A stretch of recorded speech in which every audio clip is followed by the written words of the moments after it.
ओम त्र्यंबकम यजामहि सुगंधिम पुष्टिवर्धनम उर्वारुकमिव बंधनान मृत्योर्मोक्षे मामृतात्।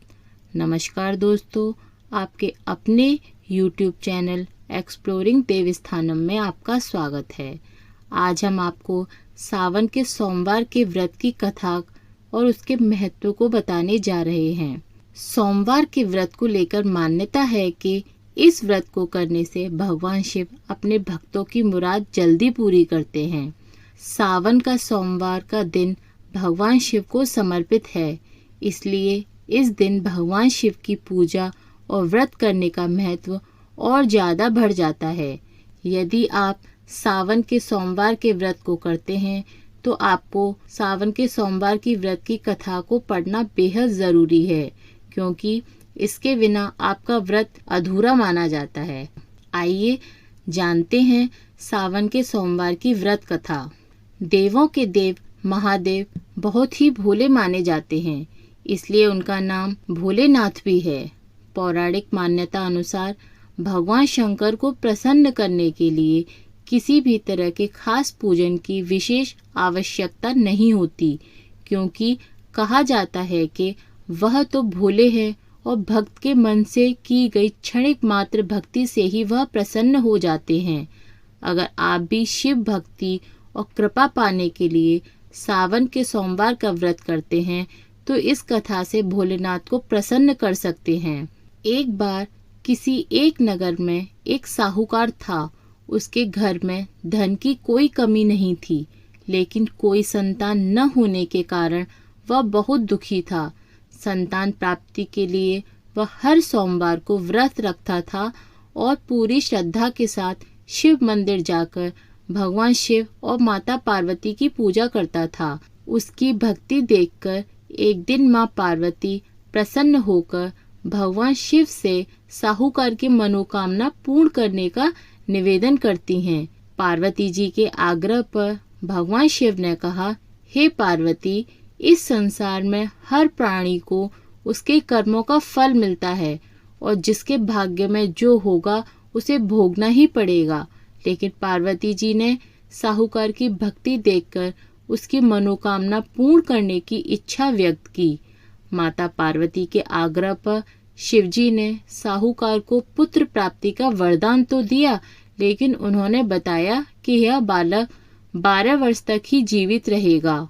माता पार्वती और भगवान शिव की बातचीत को साहूकार सुन रहा था, इसलिए उसे ना तो इस बात की खुशी थी और ना ही दुख। वह पहले की भांति ही शिवजी की पूजा करता रहा। कुछ समय के बाद साहूकार की पत्नी ने एक पुत्र को जन्म दिया। जब वह बालक 11 वर्ष का हुआ तो उसे पढ़ने के लिए काशी भेज दिया गया। साहूकार ने पुत्र के मामा को बुलाकर उसे बहुत सारा धन देकर कहा, तुम इस बालक को काशी विद्या अध्ययन के लिए ले जाओ। तुम लोग रास्ते में यज्ञ कराते जाना और ब्राह्मणों को भोजन दक्षिणा देते हुए जाना। दोनों मामा भांजे इसी तरह यज्ञ कराते और ब्राह्मणों को दान दक्षिणा देते काशी नगरी निकल पड़े। इस दौरान रात में एक नगर पड़ा जहां नगर के राजा की कन्या का विवाह था, लेकिन जिस राजकुमार से उसका विवाह होने वाला था वह एक आंख से काना था। राजकुमार के पिता ने अपने पुत्र के काना होने की बात को छुपाने के लिए सोचा, क्यों न उसने साहूकार के पुत्र को दूल्हा बनाकर राजकुमारी से विवाह करा दूं। विवाह के बाद इसको धन देकर विदा कर दूंगा और राजकुमारी को अपने नगर ले जाऊंगा। लड़के को दूल्हे के वस्त्र पहनाकर राजकुमारी से विवाह करा दिया गया। साहूकार का पुत्र ईमानदार था, उसे यह बात सही नहीं लगी, इसलिए उसने अवसर पाकर राजकुमारी के दुपट्टे पर लिखा कि तुम्हारा विवाह तो मेरे साथ हुआ है, लेकिन जिस राजकुमार के संग तुम्हें भेजा जाएगा वह एक आंख से काना है। मैं तो काशी पढ़ने जा रहा हूँ। जब राजकुमारी ने चुन्नी पर लिखी बातें पढ़ी तो उसने अपने माता पिता को यह बात बताई। राजा ने अपनी पुत्री को विदा नहीं किया, फिर बारात वापस चली गई। दूसरी ओर साहूकार का लड़का और उसका मामा काशी पहुंचे और वहां जाकर उन्होंने यज्ञ किया। जिस दिन लड़का 12 साल का हुआ उस दिन भी यज्ञ का आयोजन था। लड़के ने अपने मामा से कहा कि मेरी तबीयत कुछ ठीक नहीं है। मामा ने कहा कि तुम अंदर जाकर आराम कर लो। शिवजी के वरदान अनुसार कुछ ही देर में उस बालक के प्राण निकल गए। मृत भांजे को देख उसके मामा ने विलाप करना शुरू कर दिया। संयोगवश उसी समय शिवजी और माता पार्वती उधर से जा रहे थे। पार्वती माता ने भोलेनाथ से कहा, स्वामी, मुझे इसके रोने के स्वर सहन नहीं हो रहा, आप इस व्यक्ति के कष्ट को दूर कर दें।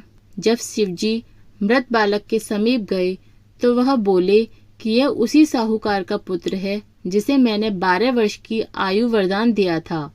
अब इसकी आयु पूरी हो चुकी है। लेकिन मातृ भाव से विभोर माता पार्वती ने कहा कि हे महादेव, आप इस बालक को और आयु देने की कृपा करें, अन्यथा इसके वियोग में इसके माता पिता भी तड़प तड़प कर मर जाएंगे।